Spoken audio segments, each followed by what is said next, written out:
যা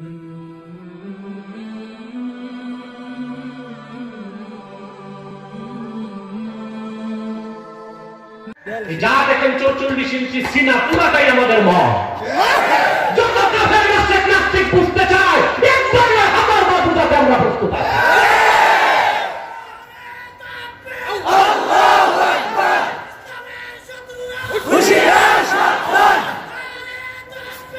আল্লাহু আকবার। এই লক্ষ লক্ষ মসজিদে প্রতিদিন 5 ওয়াক্ত আযানের ধ্বনি, পুষ্পের মতো কোমল বাচ্চাদের কণ্ঠে কোরআনের আওয়াজ সকাল সন্ধ্যা। আর বাংলাদেশের জনপদগুলোতে শীতকালে মাসের পর মাস, দিনের পর দিন যে কোরআনের মাহফিল হয়, এটাই হলো বাংলাদেশে করোনা থেকে মুক্ত থাকার মূলভূত কারণ, একমাত্র কারণ।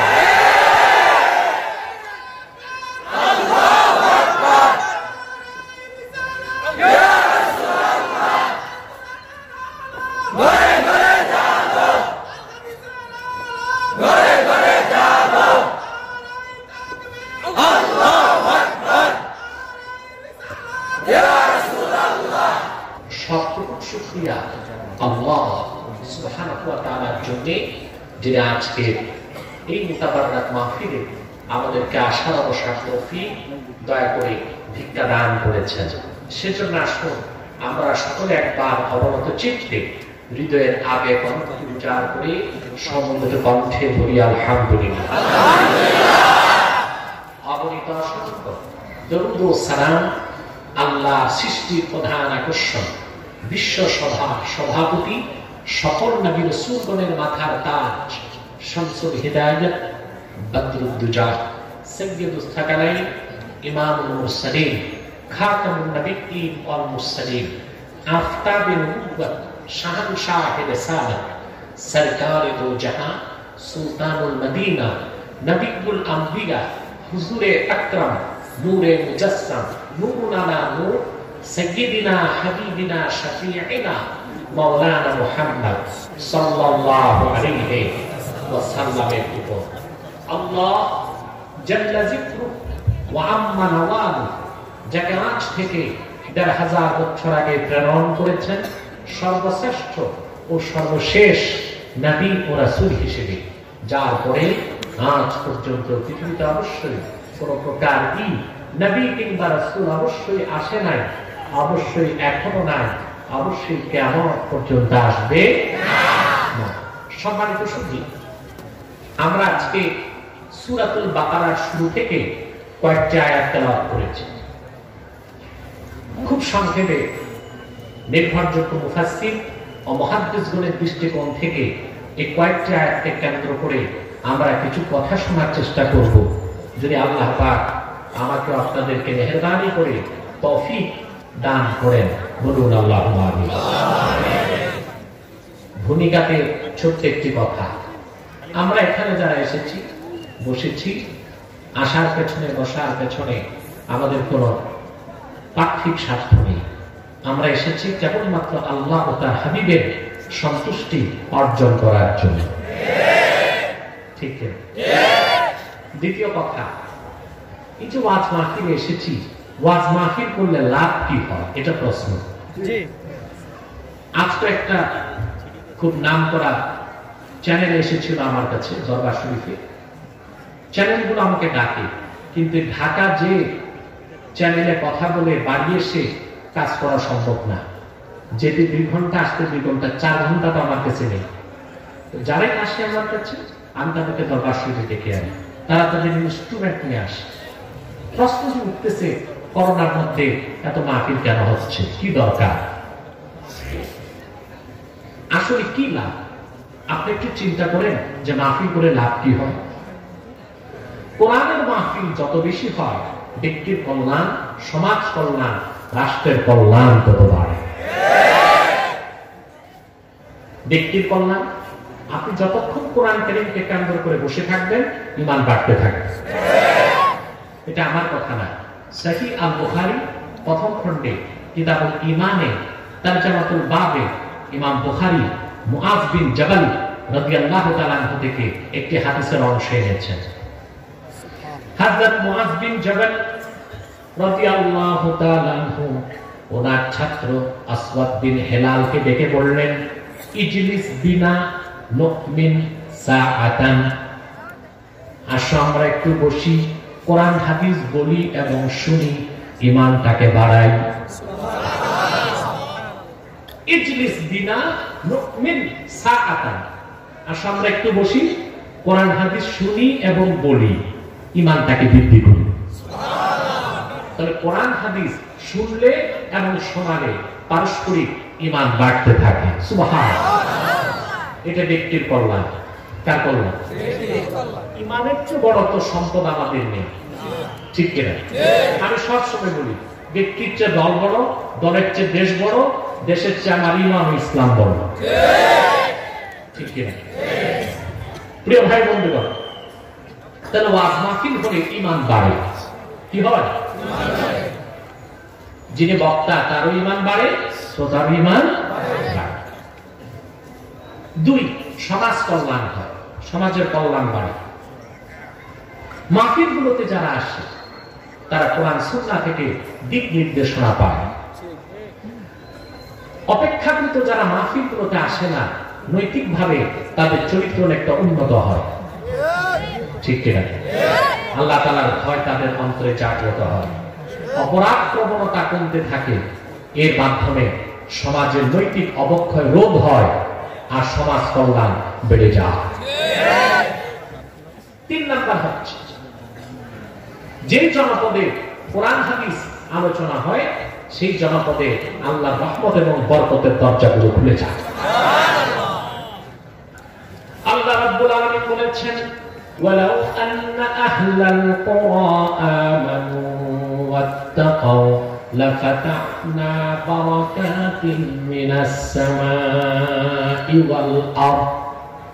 যদি জনপদের মানুষগুলো আল্লাহর উপর ঈমান আনতে এবং তওবা করত, তাহলে আল্লাহ পাক বলেন, আমি তাদের জন্য আকাশ ও জমিনের বরকতের সব দরজা খুলে দিতাম। তাহলে মাহফিলে আসলে ঈমান বাড়ে, মুনাজাতে তওবা হয়। সুবহানাল্লাহ বলবেন? ঈমান আর তওবা যেই জনপদে বাড়ে, আল্লাহ রহমতের দরজাগুলোকে খুলে দেন উপর থেকে নিচ থেকে। তার বাস্তব প্রমাণ বাংলাদেশ। করোনাতে গোটা দুনিয়া বিপর্যস্ত হয়ে গেল, বাংলাদেশ বেঁচে গেল। কেন? আমরা কি তা খুঁজে দেখেছি? আমাদের বুদ্ধিজীবীরা এগুলো চিন্তা করে না। কারণ মানুষ যখন পেট ভরে খায়, বদ হজম হয় অনেক সময়। বুদ্ধি বেশি বেড়ে গেল, আবার বদ হজম হয়। তখন মানুষ বুদ্ধিজীবী থাকে না, বুদ্ধি প্রতিবন্ধী হয়ে যায়। এই নামটা বাংলাদেশে আমি চালু করে দিয়েছি, এখন চলতেছে। চিন্তা করেন আপনারা, কেন বাংলাদেশ রহমত পেয়েছে? আরব বিশ্বকে বাদ দিলে পৃথিবীর কোথাও এত মসজিদ নাই বাংলাদেশের যত মসজিদ। পৃথিবীর কোথাও এত মাদ্রাসা নাই বাংলাদেশের যত মাদ্রাসা। পৃথিবীর কোথাও এত বেশি কোরআনের মাহফিল হয় না বাংলাদেশের যত বেশি হয়। নতুবা আমরা বাংলাদেশে করোনা মোকাবেলার কোন শক্তি আমাদের ছিল না। করোনাকে আমি বলেছি, করোনাকালীন সময় এটাও মিডিয়াতে খুব ভাইরাল হয়েছিল। করোনাকে আমি বলেছি এটা মাস ডিস্ট্রাকটিভ ইনভিজিবল বম, এটা ব্যাপক ধ্বংসাত্মক একটি অদৃশ্য বোমা, যা আল্লাহ পাক নিক্ষেপ করেছেন, গোটা পশ্চিমা দুনিয়াকে তছনছ করে দিয়েছেন। মার্কিন যুক্তরাষ্ট্রের মতো পরাশক্তি করোনায় ধরা শক্তি পরিণত হয়ে গেছে। ইউরোপ বিপর্যস্ত, কানাডা বিপর্যস্ত, কিন্তু বাংলাদেশে এখন পর্যন্ত বিশ্ব স্বাস্থ্য সংস্থা বলেছিল 6 থেকে 7 লক্ষ মানুষ মারা যাবে বাংলাদেশ। আমরা দেখেছি 10,000 মানুষও মরে না। এটা একমাত্র কোরআনের বরকতে, মাদ্রাসার বরকতে, মসজিদের বরকতে, ওয়াজের বরকতে। সেজন্য প্রশাসনকে সবিনয় অনুরোধ করব, সমস্ত মাহফিলগুলোর অনুমতি দিয়ে দেওয়া হোক, সিনেমা হল বন্ধ করে দেওয়া হোক, মাদ্রাসাগুলো খুলে দেওয়া হোক, ক্লাবগুলো বন্ধ করে দেওয়া হোক, বাংলাদেশের বরকতের বৃষ্টি বর্ষিত হোক, বাংলাদেশ সত্যিকার সোনার বাংলায় পরিণত হোক। আল্লাহু আকবার, আল্লাহু আকবার, আল্লাহু আকবার।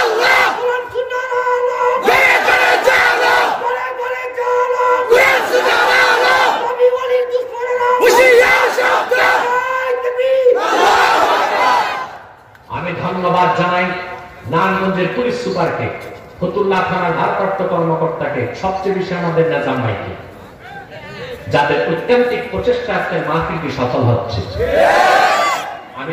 আমি আল্লাহর কাছে বলবো সবাই যত সওয়াব পাবে নিজাম ভাই যেন তার অর্ধেকটা পায়।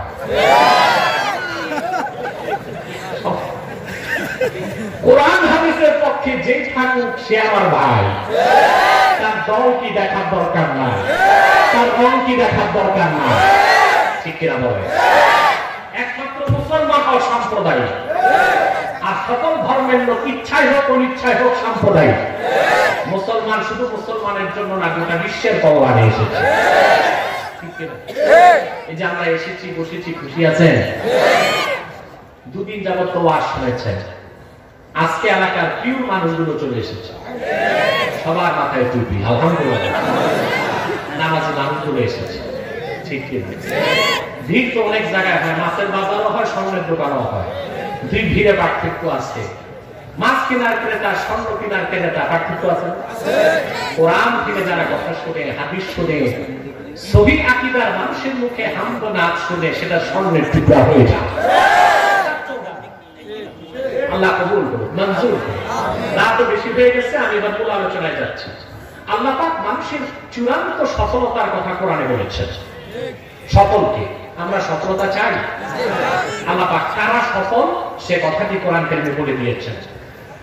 আল্লাহ রাব্বুল আলামিন বলেন, আল্লাযীনা ইউমিনুনা বিল গায়বি ওয়া ইউকিমুনাস সালাতা ওয়া মিম্মা রাযাকনাহুম ইউনফিকুন। যারা বিশ্বাস স্থাপন করে গায়বের উপর, কিসের উপর? ওয়া ইউকিমুনাস সালাত, পাঁচ ওয়াক্ত নামাজ আদায় করে, ওয়া মিম্মা রাযাকনাহুম ইউনফিকুন, এবং আমার প্রদত্ত সম্পদ থেকে খরচ করে। কথা বুঝতেছেন? والذين يؤمنون بما أنزل إليك وما أنزل من قبلك وبالآخرة هم يوقنون। এবং যারা বিশ্বাস স্থাপন করে আপনার উপর অবতীর্ণ চূড়ান্ত এবং শেষ আসমানি কিতাব কোরআনের উপর, এবং বিশ্বাস করে পূর্বে যে কিতাবগুলো নাযিল হয়েছিল কোন এক সময় তা আল্লাহর বাণী ছিল, এতটুকু বিশ্বাস করে, আখিরাতকে বিশ্বাস করে, আল্লাহ পাক বলেন, উলাইকা আলা হুদাম মির রাব্বিহিম ওয়া উলাইকা হুমুল মুফলিহুন। তারাই তাদের রবের হেদায়েতের উপর প্রতিষ্ঠিত এবং তারাই চূড়ান্ত ভাবে সফল হয়েছে। বলেন সুবহানাল্লাহ। সফলতার মানদণ্ড পেয়েছেন? কথা বলেন। ঈমান, আমল, আখিরাতে বিশ্বাস, এই তিনটি জিনিস যার মধ্যে চলে আসবে আল্লাহ পাক বলেছেন সে সফল। সে কি? আপনারা সফলতা চান? জোরে বলতে হবে। কিন্তু মানুষ কেন, ইতর প্রাণীও তো সফলতা চায়, চাই? লক্ষ্য করে দেখুন, একটি মৌমাছি নিপুণ দক্ষতায় মৌচাক তৈরি করে। বিজ্ঞান আজকে অবাক হয়ে গিয়েছে, ক্ষুদ্র মৌমাছি এত সুন্দর ঘর কেমন করে বানায়। এত উন্নত টেকনোলজি প্রযুক্তি ব্যবহার করে মৌমাছি, সে কোনো বিশ্ববিদ্যালয়ে পড়ে নাই, ঠিক কিনা বলেন? ত্রিকোণমিতি জ্যামিতি করে আমরা এমন ঘর বানাতে পারবো না, ত্রিকোণমিতিক ঘর তৈরি করে সেই ঘরগুলোর মধ্যে কোনো জানালা নাই, কোনো কপাট নাই, কোনো দরজা নাই, মধু সঞ্চয় করে রেখে দেয়, এক ফোঁটা মধু তো পড়ে যায় না। এই যে একটা ঘর নির্মাণ করে মধু সঞ্চয় করা, এটা মৌমাছির সফলতা, ঠিক কিনা বলেন? বাবুই পাখি দেখেছেন? কথা বলেন। এখন তো দেখার সুযোগ কম হয়। বাবুই পাখি তাল গাছে ঘর বানায়। ঘরটা কিরকম? ঝুলন্ত, ফ্লেক্সিবল, ঠিক কিনা? হ্যাঙ্গিং, বাতাস আসে, নড়ে চড়ে। বড় আশ্চর্য হবেন, বাবুই পাখির ঘরে আপনার এক্সিট হচ্ছে উপর দিয়ে, আর ঢুকে নিচ দিয়ে, এন্ট্রি নিচ দিয়ে, ঠিক কিনা? ওই ঘরে সে থাকে, রাতে ঘুমায়, ডিম পারে, ডিমও পড়ে না, সেও পড়ে না। কিন্তু শুনে কোন বাক্যটায় বাবুই তার ঘরটা বানায়। আমি তো বলবো বাংলাদেশে যত প্রকৌশল বিশ্ববিদ্যালয় আছে, আপনার বুয়েট, চুয়েট, রুয়েট, ডুয়েট, সব বিশ্ববিদ্যালয়ের ইঞ্জিনিয়ারদের মাথা এক করলো বাবুই পাখির ঘরের মতো একটা ঘর বানাতে পারবে। এই কাজে সে সফল, ঠিক কিনা?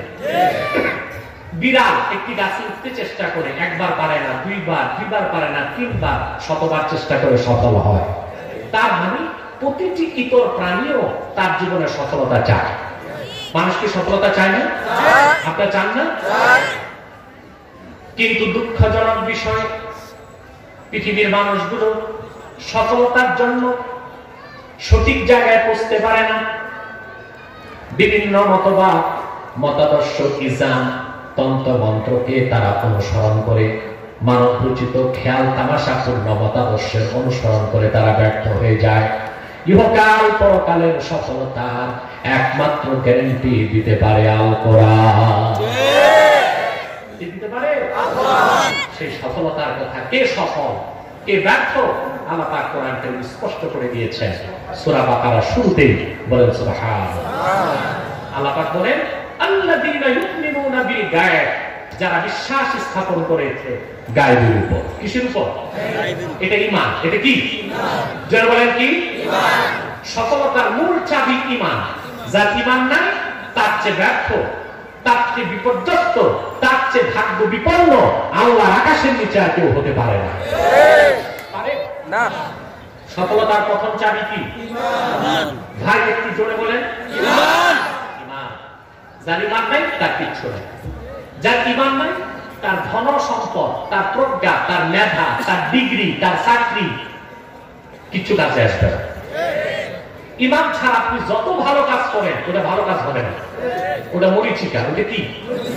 কোরআন কারীমে আল্লাহ তাআলা বলেছেন ওয়াল্লাযীনা কাফারু আ'মালুহুম কাসারাবিন বিকিয়াতিন ইয়াহসাবুহুয যামআনু মা। আল্লাহ বলেন যারা কুফরি করেছে, কাফের হয়েছে, অবিশ্বাসী হয়েছে, তাদের নেক আমলগুলো কি রকম? মরুভূমির মধ্যে পানি শূন্য একটা মানুষ পানির তৃষ্ণায় যখন মরে যাবে, মরে যাবার আগে দুই এক ফোঁটা পানির জন্য সে মরুভূমিতে এদিক ওদিক তাকায়, দূরে তাকায় দেখে পানির মতো কি যেন ঝকঝক করছে, পানি মনে করে দৌড়িয়ে যায়, যে দেখে কিছুই নাই, বালু ছাড়া কিছুই নাই। আল্লাহ পাক বলেন যার ঈমান নাই, বেঈমান, দুনিয়ায় তার সৎ কাজ, ভালো কথা, দান খয়রাত, যত নেক আমল সব মরুভূমির মরীচিকার মতোই, তার কোনো দাম নাই। পৃথিবীতে যাদের ঈমান নাই, অবিশ্বাসী, সংশয়বাদী আছে না? তারাও পৃথিবীতে ভালো কাজ করে। যেমন আমরা দেখেছি মাদার তেরেসাকে, দেখেছি না? সে অনেক সেবামূলক কাজ করেছে কিনা? এখন দেখতে পাচ্ছি পৃথিবীর দ্বিতীয় ধনী ব্যক্তি আপনার বিল গেটস, নাম শুনছেন? কয়েকবার পৃথিবীতে চ্যাম্পিয়ন হয়েছে সে ধনী মানুষ। বর্তমানে দ্বিতীয় ধনী বিল গেটস। তার ব্যক্তিগত সম্পদ হচ্ছে $250 মিলিয়ন। কত? $250 মিলিয়ন, যা দিয়ে বাংলাদেশের কয়েক বছরের বাজেট চলবে। এই লোকটা ছিল আমেরিকাতে স্ট্রিট বেগার, নিউ ইয়র্কে ভিক্ষা করতো রোডে, টোকাই থেকে এখন সে হয়ে গেছে পৃথিবীর সারা ধনী ধনকুল, ঠিক কিনা? তার ঈমান নেই, তার এই দান খয়রাত কোনো কিছু কবুল হবে না। সফলতা, ইহকালীন কল্যাণ ও পরকালীন মুক্তির জন্য প্রথম প্রয়োজন হলো ঈমান। সেই কথাটি আল্লাহ পাক বলেছেন ইউমিনুনা বিল গায়ব, যারা বিশ্বাস স্থাপন করবে গায়বের উপর। কিসের উপর? আমরা জান্নাতকে বিশ্বাস করি। জান্নাত দেখি না, কবর দেখি না, কবর আযাব দেখি না, হাসর দেখি না, ফেরেশতা দেখি না, দেখি না, না দেখে বিশ্বাস করি। বিশ্বাসের মানদণ্ড আমাদের কাছে কোনটি? না দেখে বিশ্বাস, ঠিক না? আর যারা বস্তুবাদী, জড়বাদী আছে না, সংশয়বাদী, নৈরাজ্যবাদী, এক কথায় যাদেরকে আপনারা চিনেন নাস্তিক বলবেন, পরকালের বিশ্বাস নাই, আখিরাতের বিশ্বাস নাই, তাদের কাছে বিশ্বাসের মানদণ্ড হচ্ছে যা দেখি তা বিশ্বাস করি, যা দেখি না তা বিশ্বাস। এর চেয়ে উদ্ভট, অযৌক্তিক, আনসাইন্টিফিক কোন কথা হতে পারে না। দেখে যদি কিছু বিশ্বাস করা না যায় তো বিজ্ঞানের 85% মিথ্যা প্রমাণিত হয়ে যায়। বিজ্ঞান যা বলেছে তার 70% না দেখে, 20% থিসিস, 10% দেখে, ঠিক কিনা বলে? না দেখে বিশ্বাস হলো ঈমান। সুবহানাল্লাহ। না দেখে বিশ্বাসটা কি? ঈমান। তাহলে বিশ্বাস কিসের উপর? গায়েব। গায়েব কাকে বলে বলতে পারেন? জোরে বলেন। অদৃশ্য না, এটা একটা ভুল তাফসীর। এই যে অদৃশ্যকে গায়েব বলা হয় এটা ভুল। এটা কি? ইনভিজিবল বা অদৃশ্য যদি গায়েব হয় তো বাতাসকে কি বলবে? বাতাস কি দৃশ্যমান? অদৃশ্য। যা দেখা যায় না তাই যদি গায়েব হয় তো বাতাসকে বলতে হবে গায়েব। বাতাস যদি গায়েব হয় তো নাক দিয়ে ঢুকে আত্মা দেখা যায় না, এটা গায়েব, ঠিক কিনা? এটা যদি গায়েব বলে তো মানুষটা বেঁচে আছে কেমন করে? গায়েব কাকে বলা হয়? বিশ্ববরেণ্য মুফাসসির ইমামে খাযেন তাফসীর খাযেনে লিখেছেন, কুল্লু মা গাবা আন হাওয়াসিল খামসা, পঞ্চ ইন্দ্রিয় যা ধরতে পারে না, অনুমান করতে পারে না, অনুভব করতে পারে না, পঞ্চ ইন্দ্রিয়র ক্ষমতার বাইরে যে জিনিস তার নাম গায়েব। আল্লাহ বলেছেন ইউমিনুনা বিল গায়েব। ইন্দ্রিয় কয়টা? পাঁচটা। চক্ষু, কর্ণ, জিহ্বা, নাসিকা, ত্বক, এই পাঁচটা। সেজন্যই আমি বলি কোরআন দিয়ে বিজ্ঞানকে জাস্টিফাই করতে হবে, বিজ্ঞান দিয়ে কোরআনকে জাস্টিফাই করা যাবে না। কারণ বিজ্ঞান হলো লিমিটেড, সসীম, কোরআন হলো আনলিমিটেড, অসীম। অসীম দিয়ে সসীমকে জাস্টিফাই করা যায় না, সসীম দিয়ে অসীমকে জাস্টিফাই করা যায় না, অসীম কোরআন দিয়ে সসীম বিজ্ঞানকে জাস্টিফাই করতে হবে, ঠিক কিনা? দেখেন বিজ্ঞান যে সসীম, খুব ক্ষুদ্র কোরআনের কাছে তার প্রমাণ দেখেন। এই যে পঞ্চ ইন্দ্রিয়, এর বাইরে বিজ্ঞান কোন জ্ঞান অর্জন করতে পারে? পারে? কথা বলেন, পারবে? আমাদেরকে আল্লাহ যে পঞ্চ ইন্দ্রিয় দিয়েছেন এটা কি অনেক বেশি ক্ষমতা না খুব কম? কম। মানুষের একটি ইন্দ্রিয়ের নাম চক্ষু, চোখের ক্ষমতা কতটুকু? মেডিকেল সায়েন্স বলে একটি সুস্থ প্রাপ্ত বয়স্ক মানুষ খালি চোখে মাত্র 21 মাইল দেখতে পারে। বিপরীত দিক থেকে আলোর কোন রিফ্লেক্স যদি না থাকে মানুষ খালি চোখে মাত্র দেখে 21 মাইল। কিন্তু যে পরিমাণ কার্বাইড আর ফরমালিনের ভিটামিন খাচ্ছে আমরা এখন 21 মাইল যাবে না। ছোট ছোট বাচ্চারা 2500 পাওয়ারের চশমা লাগায়, এত বড় দেখছেন আপনারা? পূর্ণ সুস্থ মানুষ খালি চোখে দেখবে মাত্র কত মাইল? 21 মাইল। অথচ একটি ঈগল দেখতে পায় 300 থেকে 700 মাইল পর্যন্ত। তো মানুষের অনেক বেশি চোখের ক্ষমতা আল্লাহ ঈগলকে দিয়েছেন, ঠিক কিনা? কথা বলেন। তারপরে ঈগল শুধু সামনে দেখে না, সমুদ্রের 20 ফুট নিচ পর্যন্ত মাছ কোথায় আছে তা সে দেখতে পায়। এবং শুধু তাই না, এই যে সাইবেরিয়ার পাখিগুলো আসে সাইবেরিয়া থেকে, তাদের চোখের পাওয়ার জানেন কতটুকু? আপনি দেখেন তো একটা প্লেন, কত উন্নত প্রযুক্তির প্লেন, বাংলাদেশ কয়েকটা ড্রিম লাইনার কিনেছে, সবচেয়ে অত্যাধুনিক প্লেন। আমি এয়ারপোর্টে তো বেশি যাতায়াত করি, দেখি প্লেন গুলো আছে, মনে ভালো লাগে। আগে আমাদের ভাঙ্গা চলে কিছু প্লেন ছিল, শুনছি বৃষ্টির পানিও পড়তো প্লেনের সাথে, অনেক ভালো। আপনার সপ্তম প্রজন্মের অত্যাধুনিক প্লেন ড্রিম লাইনার প্রায় 1200 থেকে 1400 কোটি টাকা দাম। এটা চালাতে পাইলট লাগে, pilot, co pilot, captain, cabin crew থাকে অন্তত 16 থেকে 17 জন। এত প্রযুক্তি, এত সায়েন্টিফিক একটা জিনিস, আকাশ মুক্তে কত আয়োজন, কত অ্যারেঞ্জমেন্ট, কত ম্যানেজমেন্ট, ঠিক কিনা? এটা আকাশ উঠে ওখানে পাইলটের কাছে জিপিআরএস আছে, রাডার আছে, অক্ষাংশ দ্রাঘিমাংশ বুঝতেছে, তার কম্পাস আছে। বাংলাদেশ থেকে প্লেনটা অস্ট্রেলিয়া যাবে, প্রতিটা দেশের এটিসি এয়ার ট্রাফিক কন্ট্রোলের সাথে যোগাযোগ করে করে তাকে যেতে হয়। তারপর যে যদি দেখে অস্ট্রেলিয়ার সিডনিতে কুয়াশা, লো ভিজিবিলিটিতে প্লেন নামতে পারবে না, তাকে ফিরে যেতে হবে। সাইবেরিয়া থেকে একটা পাখি, কোথায় সেই সাইবেরিয়া? রাশিয়া। সেই পাখিটি ক্যামব্রিজে পড়ে নাই, অক্সফোর্ডে পড়ে নাই, তার কাছে জিপিআরএস নাই, রাডার নাই, কিচ্ছু নাই। সেখান থেকে সে ফ্লাই করে হাজার হাজার মাইল পথ পাড়ি দিয়ে বাংলাদেশ আসে। হাল, খাল, বিল, নদী নালা, বাউলের মধ্যে মাছ খায়, পরম তৃপ্তিতে পেটটা ভরে আবার তার দেশে ফিরে যায়। সুবহানাল্লাহ বলবেন। তবে বিজ্ঞান হাজার কোটি টাকার যে প্রযুক্তি বানালো, আল্লাহ পাক ক্ষুদ্র পাখির মধ্যে সেই বিজ্ঞান ও প্রযুক্তি রেখে দিলেন। চিন্তা করছেন বিজ্ঞান কত অসহায়, কত ক্ষুদ্র। আল্লাহ তাআলার একটি ক্ষুদ্র সৃষ্টির কাছে এই যে পাখিগুলো মানুষ শিকার করে খায় বাংলাদেশে, সাইবেরিয়া থেকে আসে, এগুলোকে না খাওয়াই উচিত। ওরা তো খুব শখ করে বাংলাদেশে আসে মিষ্টি পানি, মিষ্টি মাছ খাইতে। আমাদের মেরে ফেলা উচিত। পার্কের পাশেও আছে নিজাম ভাই, এখানে ওনাকে পাহারা দিতে হবে যেটা কেউ ভুল করে না। প্রিয় ভাই বন্ধুগণ, তো দেখেন তো একটি পাখি, তার মধ্যে বিজ্ঞানের সমস্ত প্রযুক্তি আল্লাহ তাআলা রেখে দিয়েছেন। সুবহানাল্লাহ বলবেন। আমাদের চোখের থেকে তার চোখের ক্ষমতা অনেক বেশি কিনা? কথা বলে না, আমাদেরটা কম।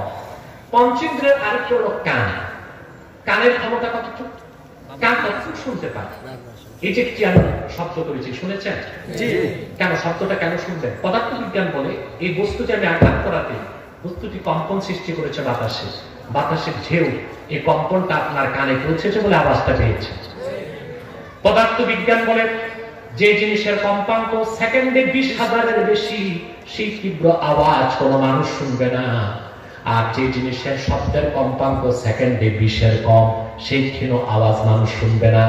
সেজন্য আমাদের কানের চারপাশে পিঁপড়াগুলো হাঁটে, পিঁপড়ার পায়ের ক্ষীণ আওয়াজ আমরা শুনি না। আবার 3.5 হাত নিচে কবরের তর্জন আছে, গর্জন আছে, সে আওয়াজটাও শুনি না। কারণ পিঁপড়ার পায়ের আওয়াজ সেকেন্ডে 20-এর কম, কবরের আওয়াজ সেকেন্ডে 20 লক্ষর বেশি। আমাদের কি শক্তি কম, লিমিটেড। এটা কি? তারপর আসেন জিহ্বা। জিহ্বাটা, এটার কথা শুনলে জিহ্বায় পানি আসে, ঠিক কিনা? এই একটা জিনিস মানুষকে চুরি করায়, ডাকাতি করায়, সুদ খাওয়ায়, দুর্নীতি করায়, ঠিক কিনা বলেন? জিহ্বাটা আল্লাহ তাআলা দিয়েছেন। বিজ্ঞান দেখেছে জিহ্বাতে আছে 10,000 টেস্টিং বার্ড। স্বাদ রিসিভ করার জন্য টেস্টিং বার্ড জিহ্বাতে আল্লাহ তাআলা রেখে দিয়েছে। কিন্তু ক্ষমতা কত সীমিত। কয়টা স্বাদ পাই আমরা? আপনি 7 স্টার হোটেল বাংলাদেশে নেই, 5 স্টারে যদি যান, 5 স্টার, 7 স্টার এখনো হয়নি, আমি যতটুকু জানি, 5 স্টার হোটেলে যদি যান, শেরাটনে, সোনারগাঁওতে, ওখানে বুফে খেতে আপনার 3400 টাকা লাগবে এখন, যেটা আমি জানতাম। এখন নতুন বেড়েছে কিনা করোনার পর আমি জানি না। এই তো 3400-3500 টাকা লাগবে, আপনি বুফে ঢুকে প্রায় 120 আইটেম খেতে পারবেন, তবে পকেট ভরে আনতে পারবেন না। এই যে 120 আইটেমের খানা খেলেন, স্বাদ পাইলেন কয়টা? গনে দেখেন, মোটে 6টা। ঝাল, টক, মিষ্টি, ন্যানো, তেতো, পানসা। 7 নাম্বার কোন টেস্ট বলেন নাই আছে? আজকে আমার ভাইও চিন্তা করতেছে, এত যে খাইলাম আসলে পেট বাইরে তো নাই। কয়টা? 6টা, মাত্র 6টা। কিন্তু আল্লাহ টেস্টিং বার্ড দিয়েছেন 10,000। তুই কত খাবি খা, সব ছাত্র দুনিয়ায় পাবি না, জান্নাতে বাকিটা নিবি। জিহ্বার শক্তি সীমিত না অসীম? লিমিটেড। ঠিক না? আমাদের নাকের যে গ্রাম শক্তি তার চেয়ে কয়েকশো গুণ বেশি পিঁপড়া। ও আমাদের আগে গ্রাম পায়, এসে তার স্বাদটা নিয়ে নেয়। চামড়া, চামড়ার পাওয়ার কতটুকু? এটা বসে আছে। এখন মোবাইল অ্যাপসে যদি দেখেন, দেখবেন টেম্পারেচার কত আছে। ভিতরে তো মনে হয় এখন 20-এর বেশি হবে ভিতরে, ঠিক আছে? কিন্তু এখানে বিভিন্ন মানুষ বসে আছেন, কারো কাছে প্রচন্ড শীত লাগতেছে, কারো কাছে গরম লাগতেছে, কারো কাছে নাতিশীতোষ্ণ, শীত না গরম না লাগতেছে, ঠিক কিনা বলো? কিন্তু তাপমাত্রা কি বিভিন্ন রকম না একরকম? কিন্তু আমরা পাচ্ছি বিভিন্ন রকম, কারোটা ঠিক, কারোটা বেঠিক। তার মানে সমস্ত জ্ঞান অর্জনের মাধ্যম মাত্র 5টি। কয়টি? জোরে বলেন। চক্ষু, কর্ণ, জিহ্বা, নাসিকা, ত্বক, পাচটার ক্ষমতা অত্যন্ত সীমিত, সেজন্য এই 5টি থেকে বিজ্ঞান যে জ্ঞান অর্জন করে তার ভুল আছে, ত্রুটিপূর্ণ এবং সীমিত। আর আল্লাহর কোরআন শুরু থেকে শেষ পুরাটাই মহাসত্যের সর্বোচ্চ মানদণ্ডে উত্তীর্ণ। সেই মহাসত্য কোরআনকে এই ক্ষুদ্র বিজ্ঞান দিয়ে জাস্টিফাই করা যাবে না। মহাসত্য কোরআন দিয়ে বিজ্ঞানকে জাস্টিফাই করতে হবে, বলেন সুবহানাল্লাহ। অতএব যা দেখি না তা বিশ্বাস করি না, এটা বিজ্ঞানের একটা খোরা যুক্তি, এটা দিয়ে আমরা ইসলামকে যাচাই বাছাই করতে যাব না। আপনারা দেখেছেন এক বুদ্ধিজীবী সাহেব আমার সাথে বসেছিলেন, তার সমস্ত প্রশ্নের উত্তর আমি কোরআন সুন্নাহ থেকে দিয়েছি, এবং তারা যে বিজ্ঞান পূজা করে আমি বিজ্ঞানও তুলে ধরেছি, দেখছেন আপনারা। এবং আমি দেখিয়েছি কোরআন সুন্নাহর কাছে বিজ্ঞান কিছুই না, বরং বিজ্ঞান কোরআন সুন্নাহ সমস্ত মতকে ইচ্ছায় হোক অনিচ্ছায় হোক মাথা পেতে মেনে নিতে বাধ্য হয়েছে। বুড়া মানুষ তো মাথাতে হ্যাং হয়ে গেছে। আমাকে বলে, আপনি যে বিজ্ঞানের কথা বলেছেন এটা তো সব ঠিক না। আমি বলেছি, আপনি পুরান বিজ্ঞান পড়েছেন, আমি নতুনটা পড়েছি। আমি তাকে অক্সফোর্ডের থিসিস তুলে ধরলাম, তারপর তিনি মেনেছেন কিনা আমি জানি, মেনে নিছে, গ্রহণ করে নেই, সেটা তার বিষয়। হেদায়েত আমাদের হাতে না, আমাদের কাজ হচ্ছে দাওয়াত পৌঁছানো। হেদায়েতের মালিক কে? এটা বিশ্বাস করতে হবে, এটা বুঝতে হবে। ওই যে নাজামটা একটা সুন্দর কথা বলেছে, মনটা উন্মুক্ত করতে হবে, ঠিক আছে? মনটা মুক্ত করতে হবে। আমাকে সেই বুদ্ধিজীবী নসিহত খারাপ করছে, আপনারা আরেকটু মুক্ত হন। আমি বলেছি, বুদ্ধিজীবী সাহেব, প্রিয় ভাই বন্ধুগণ, তাহলে এখন আসে বিজ্ঞান যত জ্ঞান অর্জন করে কয়টা মাধ্যম? 5টা। বলেন, পৃথিবীতে টেকনোলজিতে বিজ্ঞানের সবচেয়ে এগিয়ে আছে আমেরিকা। কারণ সে আমেরিকাতে একটি সংস্থা আছে নাসা, মহাকাশ গবেষণা করে যায়। নাসাতে যে বিজ্ঞানী বসে আছে, মহাকাশ বিজ্ঞানী, তারা টেলিস্কোপ তো চিনেন? বায়োস্কোপ না, আপনারা আগে ছোটকালে বায়োস্কোপ দেখতেন, বম্বের ছবি দেখেন, বায়োস্কোপ না টেলিস্কোপ। সেটা সাধারণ টেলিস্কোপ নয়, সুপার কম্পিউটারাইজড টেলিস্কোপ। নাসাতে বসে থাকা তারা দেখতেছে সূর্য, চন্দ্র, নক্ষত্র। সূর্য তো আমাদের বাড়ির কাছে। কোথায়? বাড়ির কাছে, মানে চাষারা নাকি 15-25 কিলোমিটার দূরে, মহাবিশ্বের তুলনায় বাড়ির কাছে, ঠিক আছে? আলোর গতি সেকেন্ডে 1,86,000 মাইল। সেই সূর্য থেকে পৃথিবীতে আলো আসতে সময় লাগে 8 মিনিট 20 সেকেন্ড। নাসাতে বসে বিজ্ঞানী দেখতেছে সূর্য থেকেও লক্ষ লক্ষ আলোকবর্ষ দূরে নক্ষত্র আছে, যেখান থেকে এখনো আলো এসে পৃথিবীতে পৌঁছে না। আপনার কাছে প্রশ্ন, নাসার যে বিজ্ঞানী 2 চোখে অন্ধ, ওকে টেলিস্কোপ দিলে কি আর বায়োস্কোপ দিলে কি, ও কি দেখবে? ও তো তার নাকের ডগার মাছিটাও দেখবে না। তাহলে বিজ্ঞানের জ্ঞান অর্জনের মূল মাধ্যম কি টেলিস্কোপ না চোখ? চোখ অসীম না সসীম? তাহলে বিজ্ঞানের অর্জিত জ্ঞানটাও ভুল আছে, ত্রুটি আছে, সসীম। তা দিয়ে অসীম কোরআনকে যাচাই করা। সেজন্য আল্লাহ রাব্বুল আলামিন বলেছেন, আল্লাযীনা ইউমিনুনা বিল গায়ব, যারা বিশ্বাস স্থাপন করে গায়বের উপর, সে গায়ব কি? আল্লাহ এবং আল্লাহর হাবিব মুহাম্মদ সাল্লাল্লাহু আলাইহি সাল্লাম 1000 বছর আগে যা বলেছেন, সুবহানাল্লাহ বলবেন, তা ধারণ করেছে 30 পারা কোরআন এবং সহিহ হাদিস। সেই কোরআনের প্রতিটি বাক্যের, প্রতিটি শব্দের, প্রতিটি অক্ষর এবং রাসূলুল্লাহর প্রত্যেকটি বিশুদ্ধ হাদিসকে বিনা প্রশ্নে চোখ বন্ধ করে বিশ্বাস করার নাম হলো ঈমান। এই ক্ষেত্রে কোনো কনসিডারেশনকে আল্লাহ পাক গ্রহণ করবেন না। ঈমান পুরা হতে হবে, ঈমান পুরা হতে হবে। কথা বুঝতেছেন? সেই ঈমান হতে হবে আবার সন্দেহ মুক্ত। কি হতে হবে? জোরে বলেন। সামান্যতম সন্দেহ যদি থাকে, ঈমান কবুল হবে না। আল্লাহ রাব্বুল আলামিন কোরআন কারীমে বলেন, ইন্নামাল মুমিনুনা আল্লাযীনা আমানু বিল্লাহি ওয়া রাসূলিহি থুম্মা লাম ইয়ারতাবু ওয়া জাহাদু বিআমওয়ালিহিম ওয়া আনফুসিহিম ফি সাবিলিল্লাহি উলাইকা হুমুস সাদিকুন। ঈমান আনলেই চলবে না, ঈমানের দাবিতে সত্যবাদী হতে হবে। সুবহানাল্লাহ বলবেন না? আল্লাহ পাক বলেন, আর নিশ্চয়ই প্রকৃত মুমিন তো তারাই যারা ঈমান এনেছে আল্লাহর উপর, ঈমান এনেছে মুহাম্মদ সাল্লাল্লাহু আলাইহি সাল্লামের উপর। তুম্মা লাম ইয়ারতাবু, অতঃপর ঈমানের কোন একটি বিষয়কে সন্দেহ করলো না। সুবহানাল্লাহ বলেন। যে সন্দেহ থাকে বুঝতে হবে লোকটি মুমিন নয়, সে মুনাফিক। সে কি? আপনারা দেখেছেন না লাইভ শোতে সব মেনে নিচ্ছে, বলল এই একটা বিষয় মানতে পারছি না। শুনছেন?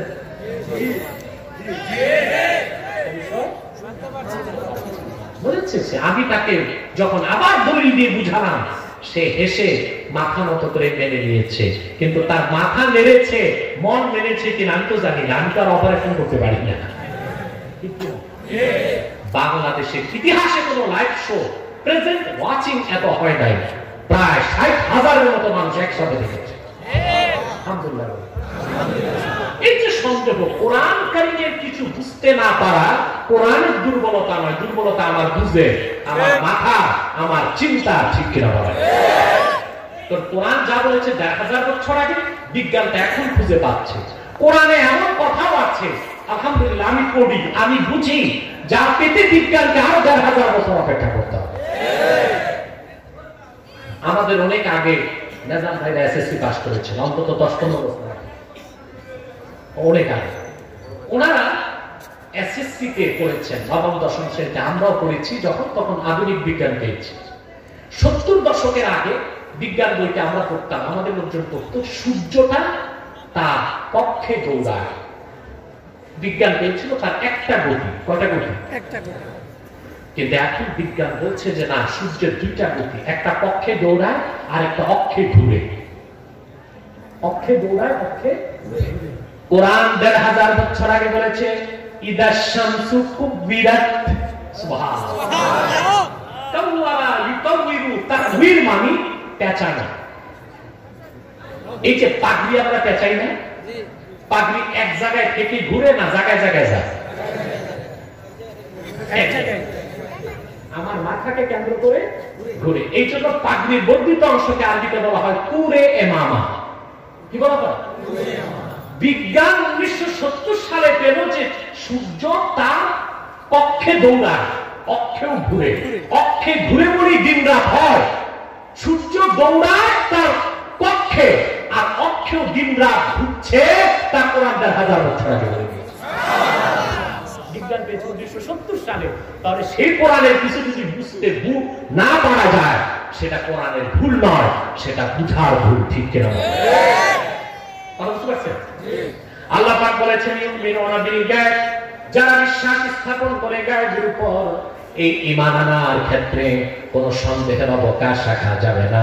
আল্লাহ পাক বলেছেন যারা ঈমান এনেছে আল্লাহর উপর, মুহাম্মদ সাল্লাল্লাহু আলাইহি ওয়াসাল্লামের উপর, থুম্মা লাম ইয়ারতাবু, অতঃপর ঈমানের কোনো বিষয়ে ন্যূনতম সন্দেহ রাখলো না, ওয়া জাহাদু বিআমওয়ালিহিম ওয়া আনফুসিহিম ফি সাবিলিল্লাহি উলাইকা হুমুস সাদিকুন। অতঃপর যারা মাল নিয়ে আল্লাহর দ্বীনের পথে জিহাদ করলো, আল্লাহ পাক বলেন তারাই হচ্ছে ঈমানের দাবিতে সত্যবাদী। বলেন সুবহানাল্লাহ। কেন ঈমান আনার পরে জিহাদের প্রসঙ্গ কেন আসলো? ঈমান আনার পরে ঈমানের পরীক্ষা দিতে হবে। বলেন সুবহানাল্লাহ। হবে কি না? হবে। আমার ভাইয়েরা, যারা ঈমান আনবে, ঈমান যখন চূড়ান্ত পর্যায়ে চলে যাবে, আল্লাহর পক্ষ থেকে ঈমান নেওয়া হবে। ঠিক কিনা বলেন? যারা বলেন আল্লাহ সকল পয়গম্বর ঈমানের পরীক্ষায় উত্তীর্ণ হয়েছে, তাদেরকে কত কঠিন পরীক্ষা দেওয়া হয়েছে। আল্লাহ পাক ঈমানের পরীক্ষা যারা দিয়েছেন, এই রকম 25 জন নবীর ইতিহাস কোরআন কারীমের মধ্যে তুলে ধরেছেন।